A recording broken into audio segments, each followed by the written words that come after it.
Assalamualaikum warahmatullahi wabarakatuh. Para pemirsa yang saya hormati, kini tiba pada materi terakhir di pokok bahasan akuntansi kantor pusat dan cabang, yaitu pengiriman barang dengan harga nota di atas yang seharusnya. Semoga materi ini bermanfaat, semoga Allah memberikan kemudahan, kefahaman, keberkahan bagi saudara pemirsa semua. Amin ya rabbal alamin. Baik saudara, jadi materi ini di dalam outline materi akuntansi kantor pusat dan cabang termasuk materi persoalan-persoalan khusus pada akuntansi cabang dan pusat.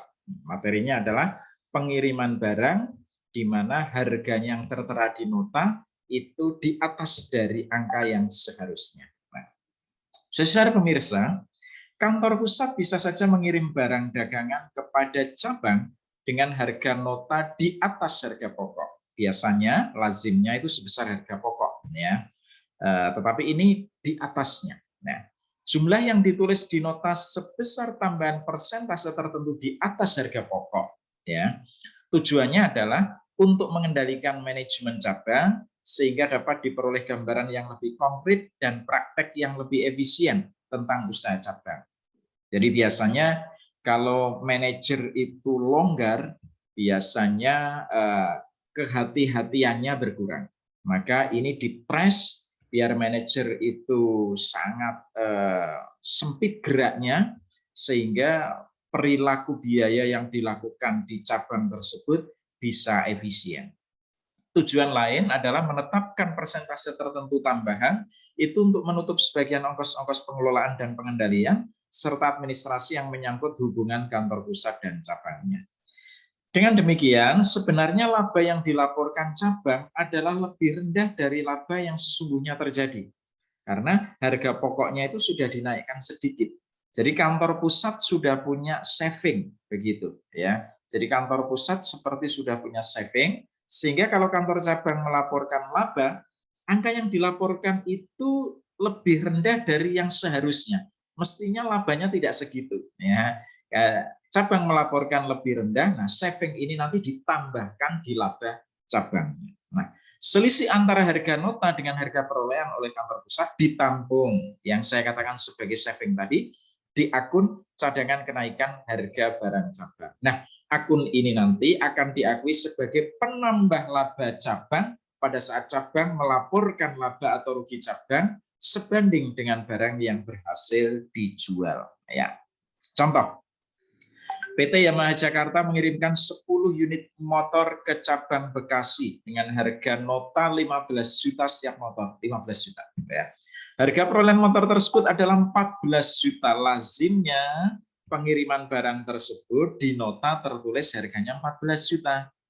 Tapi ini di nota seharga 15 juta, dinaikkan sedikit.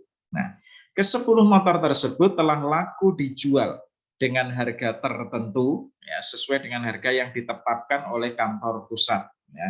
Jadi ini kita tidak tunjukkan harganya, transaksi penjualannya tidak kita tunjukkan karena fokusnya kita tidak di situ. Ya. Pada akhir periode, cabang Bekasi melaporkan laba bersih yang diperoleh sebesar 15 juta. Baik, kita pelajari satu persatu.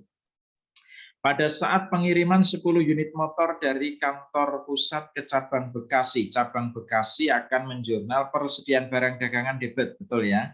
Dapat barang dagangan, tapi dari kantor pusat, ya. Maka kreditnya adalah kantor pusat, angkanya 15 juta kali 10, 150 juta. Pembukuan kantor pusat mencatat investasi cabang Bekasi 150 juta, selalu ya, akun ini itu akun timbal balik. Akun investasi cabang itu resiprokal dari akun kantor pusat, angkanya pasti sama.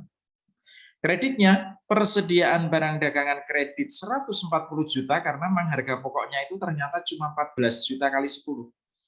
Lalu kantor pusat membentuk akun namanya cadangan kenaikan harga barang 10 juta.